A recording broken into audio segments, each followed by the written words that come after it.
Hello everyone. आज 27 अक्टूबर और आज के करंट अफेयर्स के साथ मैं आपके साथ हूं।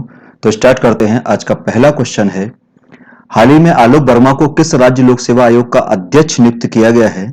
तो आलोक वर्मा को हरियाणा राज्य लोक सेवा आयोग का अध्यक्ष नियुक्त किया हुआ है। ये आलोक वर्मा की इमेज लगी हुई शपथ लेते हुए, और इन्हें हरियाणा राज्य लोक सेवा आयोग का बनाया गया है अध्यक्ष।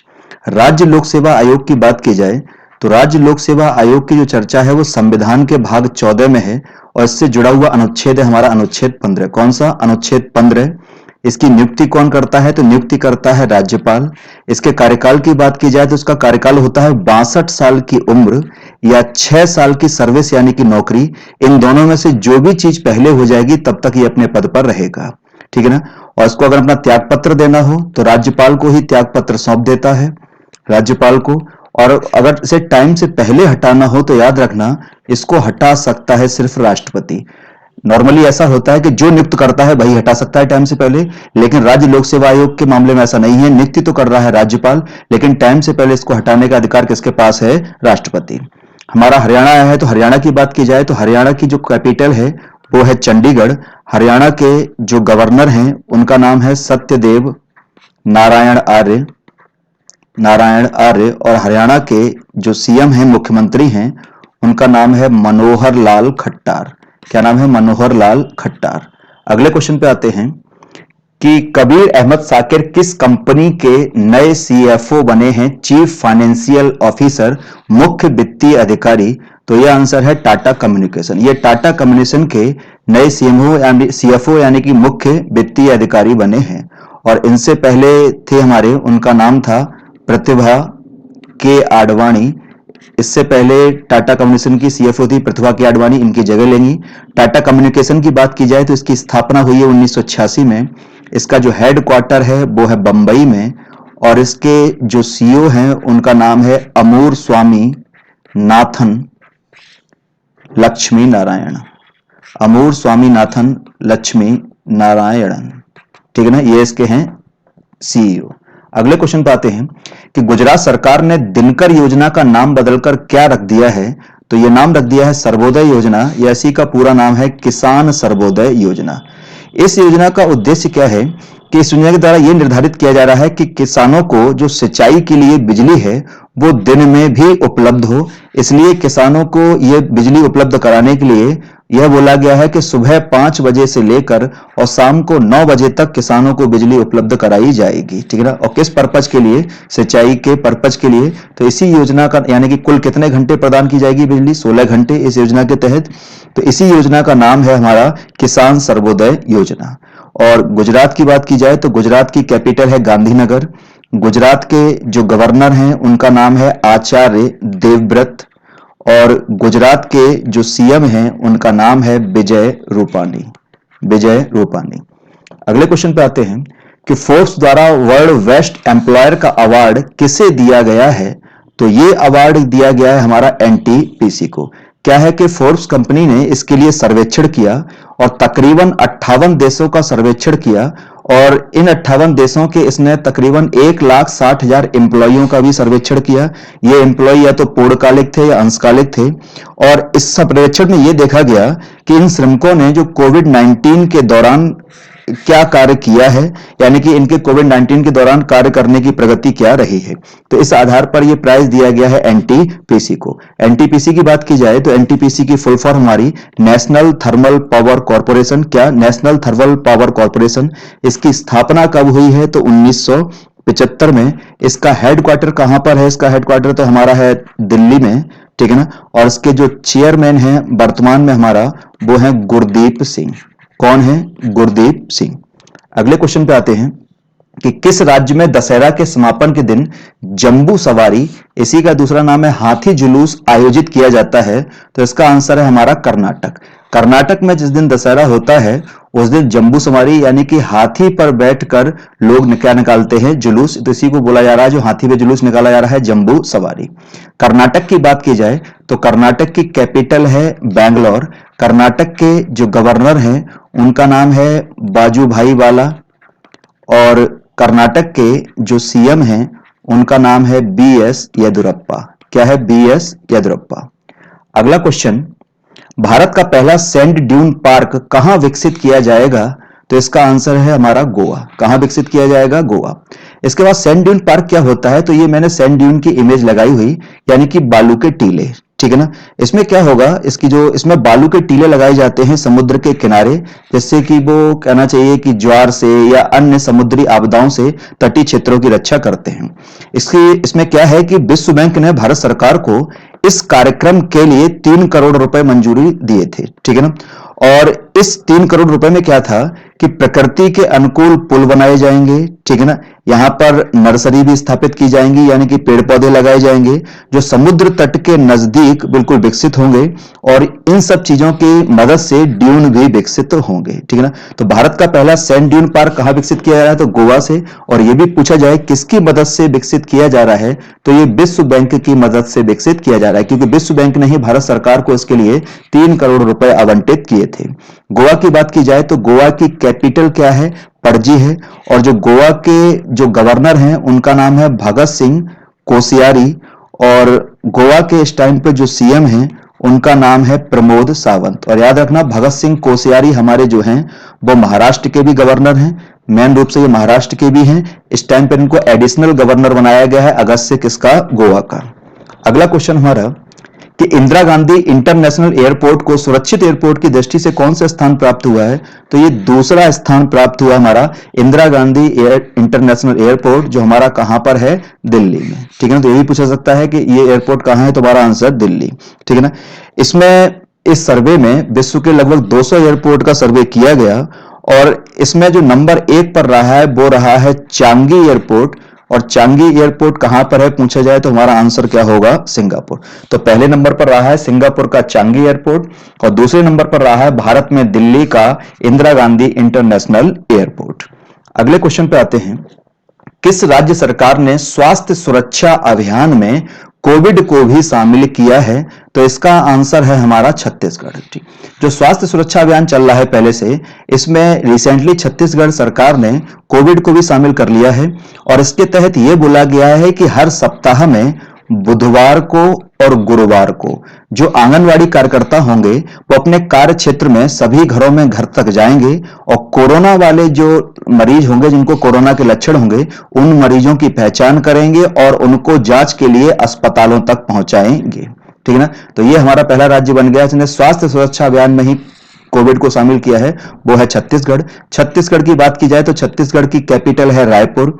छत्तीसगढ़ की गवर्नर कौन है? तो ये गवर्नर है हमारी अनुसुईया उइके। कौन है? अनुसुईया उइके। और छत्तीसगढ़ के जो सीएम हैं उनका नाम है भूपेश बघेल। क्या नाम है? भूपेश बघेल। अगला क्वेश्चन, कौन सा राज्य नेपाल को 500 यानी कि 500 नीम जी ऑटो रिक्शा देगा? तो इसका आंसर है हमारा केरल, ठीक है ना। केरल सरकार ने घोषणा की है कि वह हर साल नेपाल को 500 नीम जी कंपनी का नाम हो गया ऑटो ई रिक्शा यानी कि इलेक्ट्रॉनिक रिक्शा प्रदान करेगा, ठीक है ना। ये जो नीम जी कंपनी है ये सार्वजनिक क्षेत्र की कंपनी है, केरला ऑटोमोबाइल लिमिटेड इनको बनाती है। कौन बनाती है? केरला ऑटोमोबाइल लिमिटेड इनको बनाती है। और कंपनी के अनुसार कंपनी ने घोषणा की है कि जो नीम जी ऑटो ई रिक्शा है ये तकरीबन 3 घंटा 50 मिनट में पूरा चार्ज हो जाता है। ये घर पर भी चार्ज हो जाता है, जो 3 प्लग की बैटरी होती है, 3 प्लग का सॉकेट होता है उससे, और एक बार चार्ज होने के बाद ये तकरीबन 80 से 90 किलोमीटर तक चला जाता है। और इसकी कीमत वही दी गई है नेपाल को भी जो इंडियन मार्केट में है, और ये हमारी 2.85 लाख, ठीक है ना। और इसके अंदर 3 आदमियों को बिठाने की क्या होगी? क्षमता।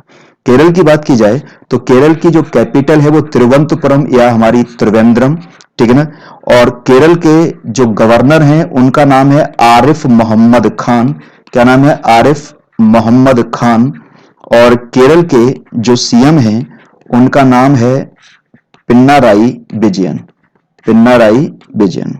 अगला क्वेश्चन, किस राज्य सरकार ने प्रसिद्ध गायिका सुनंदा पटनायक के नाम पर सुनंदा पुरस्कार देने की घोषणा की है? तो इसका आंसर है हमारा उड़ीसा, ठीक है ना।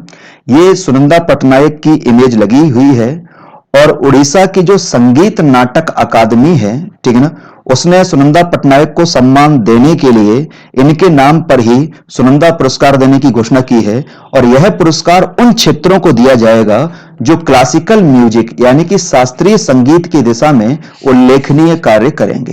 ये जो हमारी सुनंदा पटनायक है, ठीक है ना, इनकी रिसेंटली डेथ हुई है, तो इसी में इनको श्रद्धांजलि देने के लिए उड़ीसा सरकार ने पुरस्कार की घोषणा की है। उड़ीसा की बात की जाए तो उड़ीसा की जो कैपिटल है वो है भुवनेश्वर। उड़ीसा के जो गवर्नर हैं उनका नाम है गणेशी लाल, और उड़ीसा के जो सीएम हैं उनका नाम है नवीन पटनायक। नवीन पटनायक। अगले क्वेश्चन पे आते हैं कि भारत में सतर्कता जागरूकता सप्ताह कब मनाया जाएगा। तो भारत में ये सप्ताह मनाया जाएगा 27 अक्टूबर से लेकर 2 नवंबर के बीच में, ठीक है ना। और इससे जुड़ी हुई चीजें क्या हैं कि जो हमारा भारत सरकार का केंद्रीय सतर्कता आयोग है, ठीक है ना, यह हर साल इस सप्ताह का आयोजन करता है। किस सप्ताह का? सतर्कता जागरूकता सप्ताह का, ठीक है ना। दूसरा क्या है कि ये तब मनाया जाता है जिस सप्ताह में हमारे सरदार वल्लभ भाई पटेल की जन्म तिथि यानी कि 31 अक्टूबर आती है। सभी को पता होगा कि वल्लभ भाई पटेल की जन्म तिथि होती है 31 अक्टूबर को। तो जिस सप्ताह में ये लगभग पड़ती है तिथि हमारी, उसी के उपलक्ष्य में इसको मनाया जाता है। तो इस बार मनाया जा रहा है 27 अक्टूबर से लेकर हमारा कब तक? 2 नवंबर तक।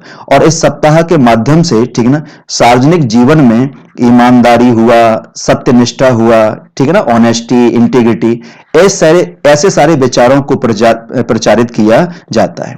दूसरी चीज क्या है इसी क्वेश्चन से जुड़ी हुई कि जब ये सतर्कता जागरूकता सप्ताह मनाया जाएगा उसी टाइम पर 20 अक्टूबर से लेकर 29 अक्टूबर के बीच में हमारा जो सीबीआई है यानी कि सेंट्रल ब्यूरो ऑफ इन्वेस्टिगेशन, केंद्रीय अन्वेषण ब्यूरो, वह भी कहना चाहिए एक सम्मेलन आयोजित करेगा। और उस सम्मेलन का नाम होगा सतर्कता और भ्रष्टाचार उन्मूलन सम्मेलन, ठीक है ना। किस पर होगा? सतर्कता और भ्रष्टाचार उन्मूलन सम्मेलन, ठीक है ना, याद होगा। तो यह मनाएगा हमारा सीबीआई, और जो जागरूकता सप्ताह मनाता है वो कौन मनाता है? केंद्रीय सतर्कता आयोग, ठीक। और इस बार का जो जागरूकता सप्ताह है हमारा, उसकी जो थीम रखी गई है उस थीम को बोला जा रहा है हमारा सतर्क भारत, ठीक है ना, सतर्क भारत समृद्ध भारत। ये इस बार की जागरूकता सप्ताह की है थीम। अगले क्वेश्चन पे आते हैं कि लंदन के नेचुरल हिस्ट्री म्यूजियम द्वारा 25 स्वभाव श्रेणी में, ठीक है ना, याद रखना 25 स्वभाव श्रेणी में wild life photographer of the year का पुरस्कार किसे दिया गया है? तो ये पुरस्कार दिया गया है हमारा संबात सुवैया को। ये इनकी इमेज लगी गई, ये तमिलनाडु यानी कि तमिलनाडु में चेन्नई से संबंधित है। दूसरा क्या है कि जिस पुरस्कार की बात चल रही है यानी किसकी चल रही है? Wild life photographer of the year, ठीक। इस पुरस्कार की स्थापना हुई थी 1965 में, और दिया किसके द्वारा जाता है? तो मैंने क्वेश्चन में लिख दिया है, लंदन के नेचुरल हिस्ट्री म्यूजियम द्वारा दिया जाता है। दूसरा क्या, ये पुरस्कार कई श्रेणियों में दिया जाता है, ठीक है ना, बिल्कुल बेसिक लाइन। तो जो ओवरऑल इस बार का पुरस्कार प्रदान किया गया था, वो जो पुरस्कार प्रदान किया गया था वो प्रदान किया गया था सेर्गी गोर्स्कोव को, ठीक है ना। और ये मैंने क्वेश्चन में पहले भी डाला हुआ है कि सेर्जी गोर्स्कोव को ये पुरस्कार दिया गया था कि एक जो हमारा बाघ है वो पेड़ को चारों ओर से पकड़े हुए है। तो ओवरऑल पुरस्कार दिया गया सेर्गी गोर्स्कोव को। लेकिन जो क्वेश्चन में है कि 25 स्वभाव के लिए ये पुरस्कार किसको दिया गया है, तो ये दिया गया हमारा संबात सुवैया को, ये लगा हुआ। और संबात सुवैया ने ये इमेज खींची थी, इस इमेज के लिए इनको पुरस्कार दिया गया है। इसमें दिख रहा होगा एक ईगल है और एक ये यहां पर है सांप। तो इसी इमेज के लिए इनको 25 श्रेणी में wild life photographer of the year का अवार्ड दिया गया है, ठीक है। तो याद रखना 25 स्वभाव के लिए दिया गया संबात सुवैया को, लेकिन ये ओवरऑल दिया गया हमारा सेर्गी गोर्स्कोव को। अगले क्वेश्चन पे आते हैं कि नाटो ने किस देश में अंतरिक्ष केंद्र स्थापित करने का निर्णय लिया है? तो इसका आंसर है हमारा जर्मनी। नाटो ने जर्मनी के ऊपर यह अंतरिक्ष केंद्र स्थापित करने का निर्णय लिया है। नाटो की बात की जाए तो नाटो क्या है कि नाटो की फुल फॉर्म हमारा नॉर्थ अटलांटिक ट्रीटी ऑर्गेनाइजेशन। क्या है? North Atlantic Treaty Organisation. और नाटो की स्थापना हुई है हमारी 4 अप्रैल 1949 को, यानी कि द्वितीय विश्व युद्ध खत्म हो चुका है। उसके बाद बहुत बदली हुई स्थितियां हैं पूरे विश्व में, तो ऐसी स्थिति में हमारी नाटो की स्थापना हुई है। और नाटो एक कैसा संगठन है? नाटो एक मिलिट्री अलायंस है, यानी कि मिलिट्री संगठन है, याद रखना, ठीक है ना, यानी कि सेनाओं का समूह है। नाटो में कुल सदस्य देश कितने हैं? तो 30 सदस्य देश है हमारे। नाटो का हेडक्वार्टर कहां पर है? तो ये हेडक्वार्टर है हमारा ब्रुसेल्स में। और जो ब्रुसेल्स है वो किसकी राजधानी है? तो ये बेल्जियम कंट्री की राजधानी क्या है? ब्रुसेल्स, जहां पर नाटो का है हमारा हेडक्वार्टर, ठीक है ना। और इसके जो इस टाइम पर सेक्रेटरी जनरल हैं उनका नाम है जेंस स्टोल्टेनबर्ग। जेंस स्टोल्टेनबर्ग, ये यहाँ के नाटो के वर्तमान में हमारे सेक्रेटरी जनरल। जर्मनी की बात की जाए कि जर्मनी में स्थापित हो रहा है तो जर्मनी की कैपिटल क्या है, वर्लिन। जर्मनी के राष्ट्रपति क्या है तो उनका नाम है फ्रैंक वॉल्टर, फ्रैंक वॉल्टर। और जर्मनी के चांसलर की बात की जाए तो ये हमारी एंजेला मर्केल। कौन है, एंजेला मर्केल। अगले क्वेश्चन पे आते हैं कि राधानगरी वन्यजीव अभयारण्य किस राज्य में है, तो राधानगरी वन्यजीव अभयारण्य पड़ता है हमारा महाराष्ट्र राज्य में, ठीक है ना, पहली चीज। दूसरा क्या है कि चर्चा में क्यों है, तो ये चर्चा में इसलिए है कि हमारा जो पर्यावरण, जल और जलवायु परिवर्तन मंत्रालय है उसने राधानगरी वन्यजीव अभयारण्य के आसपास के क्षेत्र को ESZ यानी कि इको सेंसिटिव जोन, क्या इको सेंसिटिव जोन अगर हिंदी में बोला जाए तो पारिस्थितिकी रूप से नाजुक क्षेत्र घोषित किया है। तो इसलिए रिसेंटली हमारा चर्चा में तो पूछा सकता है कि राधानगरी वन्यजीव अभयारण्य कहां पर है या किस राज्य में है, तो महाराष्ट्र राज्य में है, ठीक है। अब ये ESZ क्या होता है, तो ESZ क्या है कि जितने भी संरक्षित क्षेत्र होते हैं या राष्ट्रीय उद्यान होते हैं, हमारे नेशनल पार्क या वन्यजीव अभयारण्य होते हैं, वाइल्ड लाइफ सेंचुरी, इनके आसपास का ऐसा क्षेत्र होता है जिसे पर्यावरण संरक्षण अधिनियम, ठीक है ना, पर्यावरण संरक्षण अधिनियम 1986 के द्वारा अधिसूचित किया जाता है। यानी कि हमारे नेशनल पार्क या वन्यजीव अभयारण्य के आसपास का वह क्षेत्र जो पारिस्थितिकी दृष्टि से बहुत ज्यादा नाजुक होता है उसे पर्यावरण संरक्षण अधिनियम 1986 के आधार पर क्या कर दिया जाता है, घोषित ESZ घोषित कर दिया जाता है, जिससे कि यहां पर जो नकारात्मक गतिविधियां हैं उनको प्रतिबंधित किया जाए और जो पर्यावरण का क्षरण हो सकता है उसको यहां पर रोका जाए, ठीक है ना। वन्यजीव अभयारण्य राधानगरी की बात की है तो इसकी स्थापना कब हुई, तो इसकी स्थापना हुई है 1958 में। मैंने बता दिया किस राज्य में है, तो महाराष्ट्र में। और महाराष्ट्र में भी कौन सा जिला है, तो हमारा जिला है कोल्हापुर में ये स्थापित है, तो 1958 में स्थापित हुआ था, ठीक है ना। दूसरा महाराष्ट्र की बात हुई है तो महाराष्ट्र की कैपिटल हमारी क्या है, मुंबई।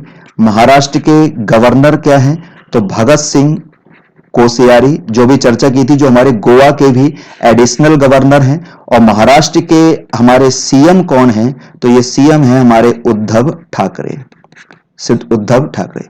ये आज का करंट अफेयर्स का सेक्शन पूरा हुआ। उम्मीद है आपको पसंद आया होगा। कल सेक्शन के साथ फिर मिलते हैं। Till then bye.